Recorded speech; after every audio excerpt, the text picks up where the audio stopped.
भाई साहब, अब तो लड़ाई बढ़ गई है और ये लड़ाई फैल गई है, आग मजीद फैल गई है। और हम आपको इस वीडियो में बताएंगे कि मोहसिन नकवी साहब की जो लड़ाई हुई है इंडियन रिप्रेजेंटेटिव के साथ, उसमें एक दूसरे को इन लोगों ने क्या कहा। उसके बाद ये जो लड़ाई पाकिस्तान क्रिकेट बोर्ड के चेयरमैन ने ट्रॉफी नहीं दी इंडियन टीम को, उस ट्रॉफी के लिए वो लोग क्या कर रहे हैं, क्या कर सकते हैं और इसका इंजाम क्या होगा, हम आपको इस वीडियो में बताएंगे। लेकिन वीडियो शुरू करने से पहले हमारे चैनल को सब्सक्राइब करें, वीडियो को लाइक करें और शेयर। क्रिकेट बोर्ड के रिप्रेजेंटेटिव शुक्ला साहब ने आईसीसी मीटिंग में बैठे हुए सारे मुद्दों को नज़रअंदाज करते हुए सबसे पहले कहा है कि सबसे पहले मेरी बात सुनी जाए, और वो बात ये है कि एशिया क्रिकेट काउंसिल हमारी जो जीती हुई ट्रॉफी है वो नहीं दे रही। उसके जो सदर हैं मोहसिन नकवी साहब, वो हमें ट्रॉफी नहीं दे रहे, हमें वो ट्रॉफी चाहिए। तो मोहसिन नकवी साहब ने इनको मुंह तोड़ करारा जवाब दिया है, और जवाब कुछ यूँ था कि अगर ट्रॉफी चाहिए तो अपने कप्तान को भेज दो, मेरे दफ्तर में पड़ी हुई है, आके वहाँ से ले जाए। बात तो 100% ठीक है। क्योंकि मोहसिन नकवी साहब तो ट्रॉफी देने गए थे, लेके गए थे, इनकी टीम ने रिसीव नहीं की। लेकिन सूर्य कुमार यादव साहब कहते हैं अपने इंटरव्यू में कि भाई हमने तो किसी की इंसल्ट नहीं की, हम तो वहां पे मौजूद थे ट्रॉफी लेने के लिए। अब तुम लोगों के साथ होगा टिट फॉर टैट। ये हल्की फुल्की बात थी कि हैंडशेक नहीं किया, चलो तुम लोगों ने अपनी हुब्बल वतनी, अपनी पेट्रियोटिज्म साबित कर ली। लेकिन पहली बात ये थी कि अगर तुम लोगों को अपनी पेट्रियोटिज्म का इतना ही ख्याल था तो भाई ग्राउंड में खेलने ही क्यों आए हो हमारे साथ।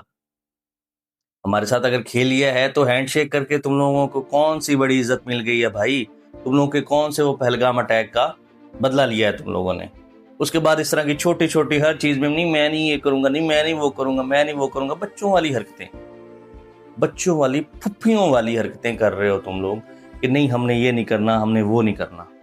ऐसे क्रिकेट नहीं चलती। क्रिकेट एक जेंटलमैन गेम है। अब ऊंट किस करवट बैठेगा ये तो आगे ही पता चलेगा, क्योंकि आईसीसी तो इस मामले में कुछ नहीं कर सकता, क्योंकि एशियन क्रिकेट काउंसिल एक आज़ाद बॉडी है, उस पे आईसीसी कुछ भी नहीं कर सकता। भारत के पास एक ऑप्शन है, और भारत के पास ये ऑप्शन है कि भारत एसीसी का बायकॉट कर देगा। भारत खुद तो अपना रेवेन्यू जो है जनरेट होता है एसीसी से नहीं लेता, लेकिन वो आगे बाकी जो एसोसिएट टीम्स है उनमें बांट देता है। अगर भारत ही अब एशियन क्रिकेट काउंसिल में नहीं रहेगा तो एशियन क्रिकेट काउंसिल भी नहीं रहेगी। अब देखना होगा कि क्या भारत ये एक्सट्रीम स्टेप लेगा, और अगर भारत ये एक्सट्रीम स्टेप लेगा तो ये एशिया क्रिकेट के लिए बहुत बड़ी खतरे की घंटी होगी, और एशिया क्रिकेट तबाही के दहाने पे आ चुकी होगी। इंडिया जो कि क्रिकेट को पहले ही बड़ा तबाह कर चुका है, आईपीएल के चक्कर में पूरे इंटरनेशनल क्रिकेट को उसने रिस्ट्रक्चर कर दिया है। आपको पता होगा कि आईपीएल के दौरान कोई क्रिकेट नहीं होती। इसी तरह अब एशिया क्रिकेट भी नहीं होगी तो एशियन जो क्रिकेट बोर्ड पहले ही गरीब हैं उनका और भुरकस निकल जाएगा। तो इंडिया जो भी करेगा उसको सोच समझ के करना चाहिए। क्योंकि ये सिर्फ इसका नुकसान नहीं है। अगर कंपटीशन पे कोई टीम ही नहीं रही, क्रिकेट ही नहीं रही, तो ये कमाएंगे कहाँ से, खाएंगे कहाँ से। ये चीज़ इंडिया को सोचनी चाहिए। और एक बात जो रह गई कि भाई तुम लोग पैट्रियोटिक नहीं हो, तुम लोग पैसे के पुजारी हो, लक्ष्मी के पुजारी हो। वो इस तरह कि पाकिस्तानी बोर्ड से सलाम नहीं लिया, पाकिस्तानी क्रिकेटर से सलाम नहीं लिया, लेकिन जब इनॉग्रल सेरेमनी थी तब यही मोहसिन नकवी साहब थे, तो इनसे सलाम क्यों लिया।